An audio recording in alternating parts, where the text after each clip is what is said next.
So when you're up like that, you tend to be a little bit stiffer when you keep your body up. Now let's swivel to the other side. Same thing, there you go. Drop your elbow and drop your shoulder down. Point it. Oh, he's okay. He's all right about right there. So that's good positioning right there.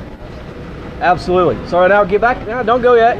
All right, now I want you to sit on the bike. I want you to put your arms straight up in the air. Now I want you to lean off the bike like you're making a turn.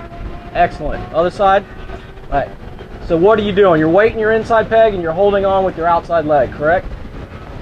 Awesome. Good job. Am I done? Yeah. I just like to do that to people because some people, it's a really good thing. You sit on the bike and you stick your hands straight up in the air and then try to lean off the bike and see what happens. It teaches you how to use your thighs and your hips and your lower leg muscles to help control the bike. So when you get done riding today, your arms and shoulders shouldn't be hurting. Your legs and thighs should be hurting if you're riding the bike properly. So let's see. Another guinea pig. Come on. I noticed from Eagles Canyon, you've definitely starting to get off the bike more and more and more. So, all right. So let's say right-hander. Remember to point your toe out. There you go. Good job. Remember to drop your shoulder. There you go. And that helps you get off the bike a little bit more. Other side. Camera's in the way. Yeah, camera does get in the way on that bike. There you go. And remember to get your knee out. There you go. Yep. Good job. I learned to rest my elbow on the tank now. That's fine. And that anything that you can do to help hold on to the bike with the opposite side of your body.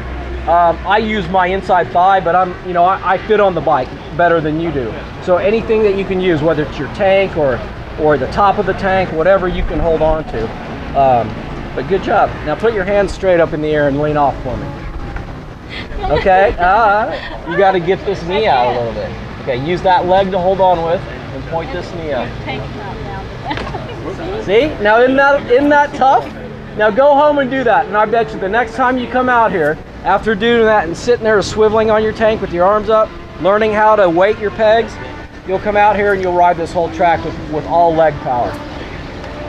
Good job. Okay, Gamba, your turn.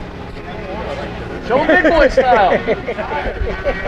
I'm just kidding. Anybody else want to show me their body positioning? Big boy style. Come on, we need another guinea pig.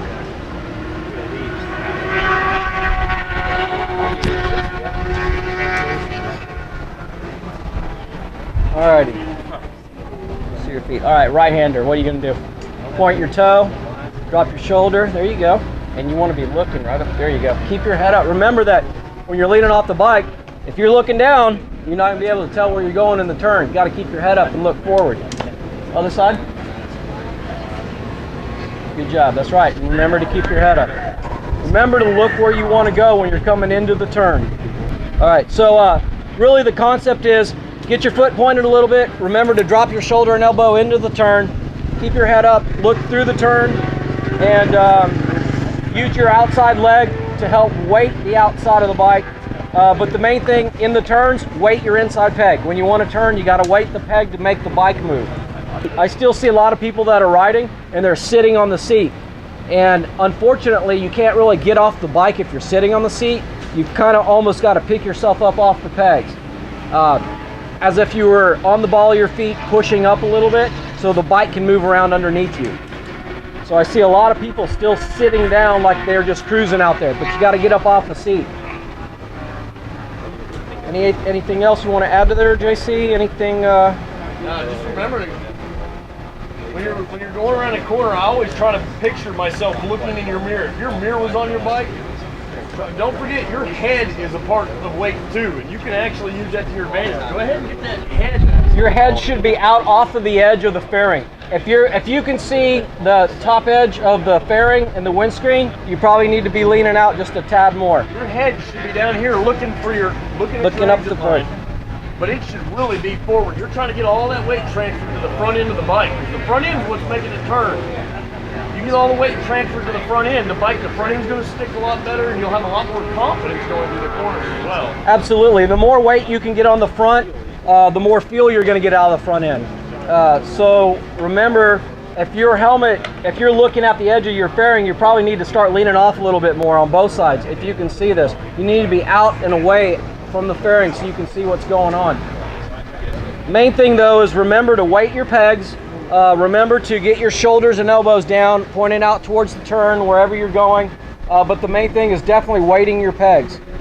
If you want to practice at home, sitting in your garage when nobody's around, sit on the bike, get your arms up in the air and just practice leaning off the bike. I guarantee you it'll help you, especially in the rattlesnake, because when we go through the rattlesnake, we're using our lower body. We're using the bottom of our bodies to turn the bike. We're not using the handlebars. We're swiveling and using our hips and our legs and our hamstrings and our thigh muscles to move the bike around. It's going to be a lot smoother going from left to right if you're using your lower body, because you can control the bike. You don't have to pick up on the handlebars and manhandle it. You just kind of swivel yourself through there. Earlier today I saw a lot of guys that were going through there manhandling their bikes, and as we've progressed throughout the day, it looks like more people are finally getting the hang of trying to go through there and actually swivel on the bike a little bit. So it's a good thing. I'm starting to see a lot of people do that. And focus on what you're doing. Don't forget to focus. As things get hotter, it's hard to stay focused because you're thinking about that bead of sweat rolling in your eye. Stay focused out there. Remember also, for you to be comfortable on getting off the bike, you've got to set your controls up so it's comfortable for you, right? The more comfortable the bike is set up, the more comfortable you're going to feel while you're hanging off the bike. So start with your hand controls, if you can, with your foot controls, but just try to get the bike set up to where it's comfortable, to where it feels natural to you guys. I see a lot of people go out there and they're riding on bikes and the ergonomics of their controls is all off. And we do a little bit of adjustment just on the foot pegs and on that handlebars, and before you know it, they're hanging off the bike and they're doing 10 times better. So, you know, that's my number one tip, is just getting the bike comfortable for you.